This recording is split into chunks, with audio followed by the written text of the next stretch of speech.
دا یو ورو سوال کړی دی چې بعض خلک چې کله چاردامو کې موږ لیدلي دي وي اودس نه بعد وایي لا اله الا الله او د هغې سره ګوته اوچتوي نو دا طریقه شتي که نه د تشهد دا ګوته ورسره اوچتوي په صحیح حدیثونو کې بلکې په حدیثونو کې دا مسله نه راغلې چې یو سړی د اودس نه فارغ شي او دی بیا ګوته اوچته کړي دا نه راغلي او اصل په عباداتو کې توقیف دی یعنی عبادت هغه عبادت به کوې چې هغه ثابت وي شریعت کې د ځان نه عبادتونه به نه راوباسي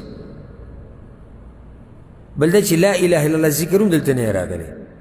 بلکې حدیث کې دي سره دي په صحیح مسلم کې دا حدیث دی